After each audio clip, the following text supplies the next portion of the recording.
could say. Now, I'm going to tell you guys a little story on how I got started into the WWE. Well, you see, when I was 8 years old, I used to watch WWE wrestling, back then known as WWF. And I watched it and watched it and watched it, and I seen commercials and stuff like that.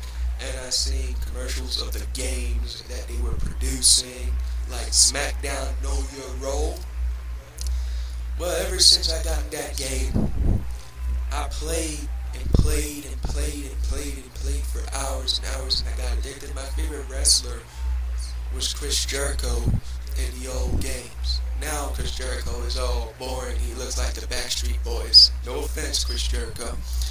Well, ever since I started playing that game over and over and over and over, and I kind of got addicted to it. And ever since I got addicted to it, I got into the video game industry. I got into the WWE video game industry, which is the WWE right now where I'm standing.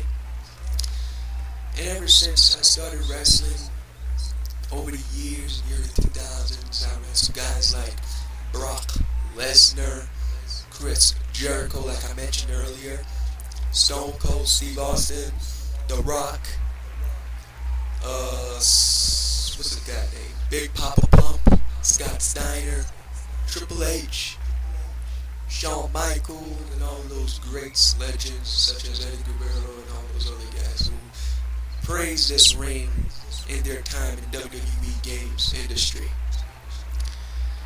Ever since I was a little kid, I always wanted to be in this square circle and do what all the other legends did in their time. And I'm glad that I did them proud. I mean, there wasn't any torch passed to me. You know what I'm saying? There was no torch passed. There was nothing passed to Bad Boy KS. I had to earn my way to the top. I had to fight for what I have. You know what I'm saying? I never had a first generation family in this business. I never had a second generation family into this business. I never had a third generation family into this business. I never had a fourth generation family into this business. So basically, I had to work for what I had. And coming up was a hard way. I had good times and I had bad times. The bad times just made me stronger, you know what I'm saying? The more mistakes I make, the more I learn from them. And then I capitalize on those mistakes and correct them and get 150% into the charismatic of the ring. So, yeah, when I first started, it was crazy. WWE had a whole bunch of ways of doing moves and controls always being changed over the years. So when I started going down my way, I made my official WrestleMania debut at WrestleMania 20. 8 years ago. Can you believe it, guys? 8 years ago, Bad Boy KS graced this very ring at WrestleMania 20. One of the biggest WrestleMania of them all. We had legends such as Stone Cold Steve Austin that attended. We had Brock Lesnar. We had Goldberg. It was great. They stole the show. They stole the main event, even though I wish Austin would have opened up a can of whoop ass in this match. But he only gave 2 stunners, but I'm okay with that. But I was a mid-card at that time. So I wasn't really a part of WrestleMania on the tapings. I wasn't really on air. I was in the beginning, Battle Royal, challenging guys like Shelton Benjamin, Ultimo Dragon, and all those other guys who used to be in SmackDown. Here Comes the Pain. And when I met Rey Mysterio back in the day, Rey Mysterio used to be one of the small. I used to ask him, "Hey Rey, when was the last time you ever took that mask off?" He told me that every day for him is Halloween. And ever since he told me that, that was the first time me and Rey Mysterio developed a good relationship. We called each other nights and nights after nights after nights, and he asked me, "Hey bad boy, hey I'm gonna come over to your house, we're gonna have a party," but I asked him, "Are you gonna have that mask on?" And he said, "No." And I told him, I asked him, Ray, you said every single day is supposed to be Halloween for you. Isn't that right, Ray? And he looked at me and laughed and said, oh, yeah.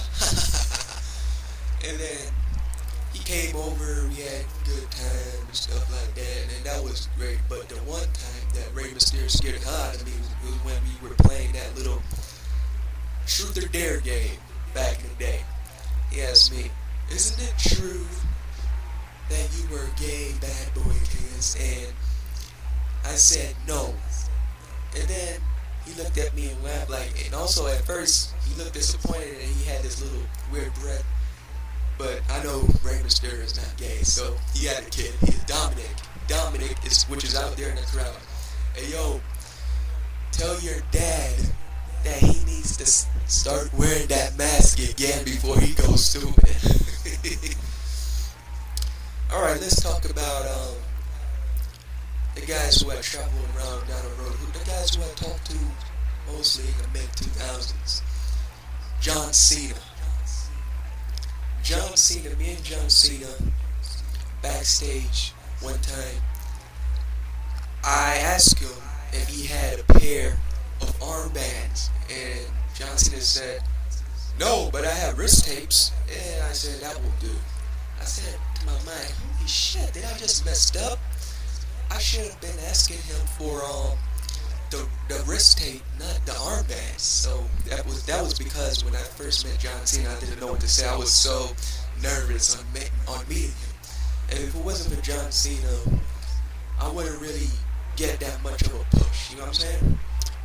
And also, let's go down to Triple H. We all know the game Triple H. He is the game. He's been in these games for years, since the very first SmackDown I played before my career started. Triple H. Me and Triple H were supposed to do like a mid-card match. I was supposed to lose to Triple H. And in this match, I was punching the holy hell out of Triple H. And guess what?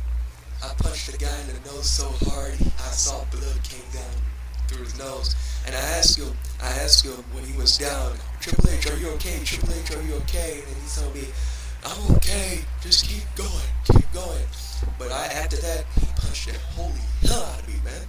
I mean, I couldn't even stand. This was back when in SmackDown Here Comes the Pain. Me and Triple H used to be like, damn, man.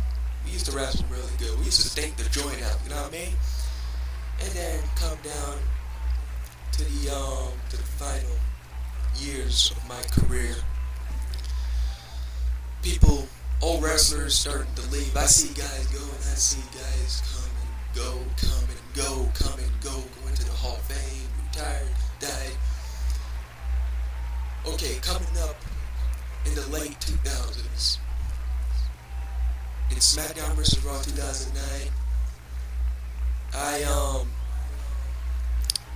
I started missing some shows, started missing some events. I took some time off because I was going through a lot of personal issues in my life. I missed like a whole year of WWE SmackDown vs. Raw 2009. I missed a whole year of that.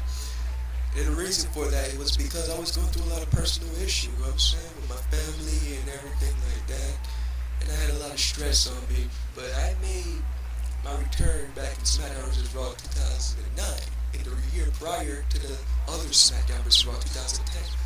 I made it my return, but it was too late for WrestleMania, and SmackDown vs. Raw 2010 was about to come out. And I said to myself, I pledged to everybody that I was going to stay in the company. And guess what? I stayed in the company, and I made a lot of impact. And now SmackDown vs. Raw 2011. There is a guy that named D-Generation X, which just inducted me earlier today. Hey DX, I know you're backstage right now.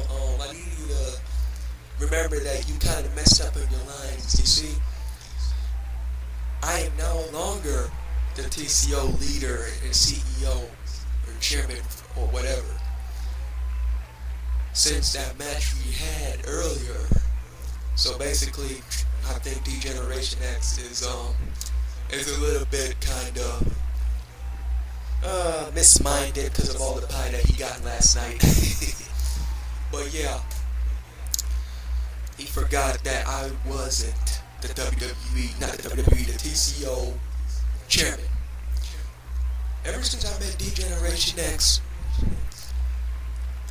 he was the one that was close enough in my era to The Rock. And like, you know how there's Stone Cold Steve Austin and The Rock, which is the two biggest guys back in the Attitude Era? Well, guess what? Bad Boy KS and D-Generation X sold tickets worldwide. Worldwide. Me and him in this business, we retired together. That last match that I had at WrestleMania 28 against Kyle D-Generation X, aka D-Generation X. That last match, I told Kyle that his real name is Kyle, but I'm not going to say his last name because I know he wouldn't want me to say that. He likes his D-Generation X more than his real name. At WrestleMania 28, me and D-Generation X sold out WrestleMania 28. We took the spotlight from all the other guys who performed earlier in that night. And it was for the TCO. So basically, me and D-Generation X, we fought it out. I gave it all I had. He gave it all he had. And I came out on top. I won the briefcase, grabbed the briefcase, landed on the ring, and then, voila, I won. I won the TCO. Even though I was 50%, or even though I already had it. But I wanted full control, so I won the match. And then, the next month prior to that, which is Survivor Series, which was in February, I challenged Connor, who is Cole. I don't remember his last name. I don't remember his name. I don't remember his PSN name. But I challenged him, and I won. And then I decided to give Cole a second chance at victory. You know what I'm saying? A second chance so that he can get back his company, which is TKU. And then I couldn't compete because I had promised everybody that I would retire after WrestleMania 28. The match that I had between Cole and Survivor Series, not at Survivor Series, at SummerSlam, I won. But at Survivor Series, it would be D-Generation X that helped me, that represents me. And he lost. But it's okay though. I mean, everything is lifted off my chest now. I'm into the Hall of Fame tonight. I'm glad to be here. And I would like to tell you guys before I leave, because I gotta leave in about a minute, because I got a plane to catch to the next city, since I'm a road agent. Before I leave, I need to tell you guys this. Thank you very much for all your support all these years in WWE video games. If it wasn't for you guys, I wouldn't be here standing today. Thank you very much. I love the hell out of you guys. Now, what you know about that, y'all supposed to know all about that by now. See you next year, guys.